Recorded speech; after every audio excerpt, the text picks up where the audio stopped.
Hey Reddit, throwaway account here because I never thought I'd have a story wild enough to share. But here we are. Let me introduce myself. I'm Jake, 34, married to my wonderful wife, Emma, 32. We've been together for almost a decade, and our marriage has been nothing but strong. However, my sister-in-law, Lisa, Emma's older sister, has always had a grudge against me. She never thought I was good enough for Emma, and made her distaste for me clear at every opportunity.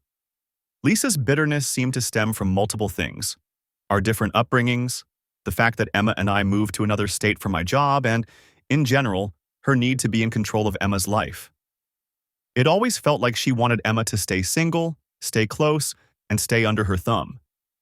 And despite Emma setting boundaries, Lisa constantly overstepped. Then came the DNA kit fiasco, something she hoped would destroy my marriage, but instead unraveled her own life in ways she never saw coming. Lisa had recently gone through a phase where she became obsessed with ancestry and genetics.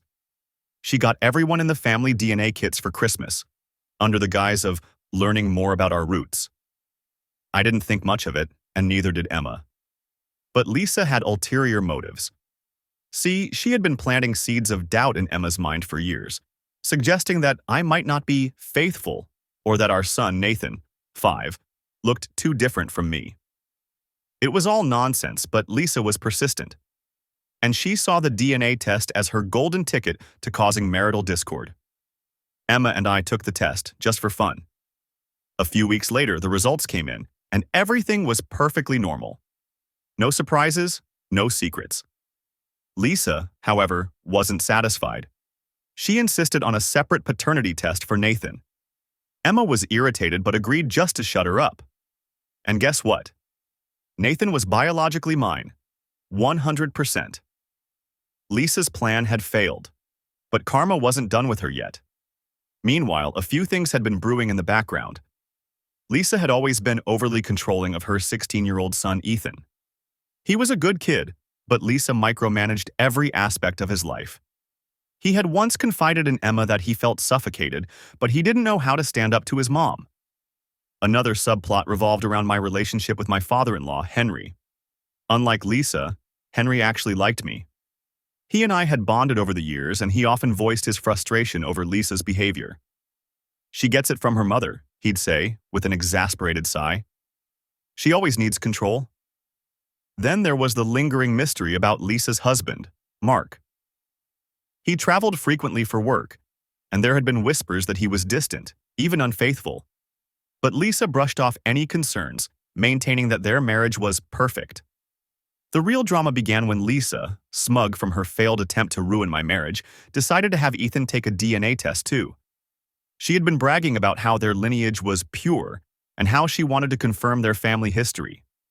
A few weeks later, the results came in, and everything shattered. Ethan was not Mark's son. The test revealed that Ethan's biological father was someone else entirely. And guess who the likely candidate was? Henry, Lisa, and Emma's own father. Emma and I were in complete shock. Lisa's entire world fell apart in an instant. She had spent years trying to tear down my marriage, only to have her own dark secret come to light. Turns out, years ago, Lisa had an affair with a much older man, one she never expected to be exposed. And the worst part? She had been so focused on ruining my life that she unknowingly exposed her own secret. The fallout was immense. Mark filed for divorce almost immediately, having had suspicions for years but never proof. Henry, devastated and ashamed, moved out of state. Lisa, once the queen of manipulation, was now ostracized by nearly everyone in the family. Ethan, heartbroken and betrayed, chose to live with Mark instead of Lisa. As for Emma and me, this whole ordeal only made us stronger. We laughed about how Lisa's grand scheme had backfired so spectacularly, but deep down, we felt for Ethan. We made sure to support him as best we could. Lisa eventually went radio silent, no longer able to face the family she had tried to manipulate for years.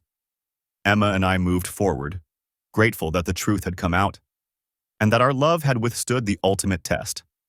And that, Reddit, is how my sister-in-law's DNA plot to destroy my marriage ended up destroying her own life instead. Karma really is something, isn't it?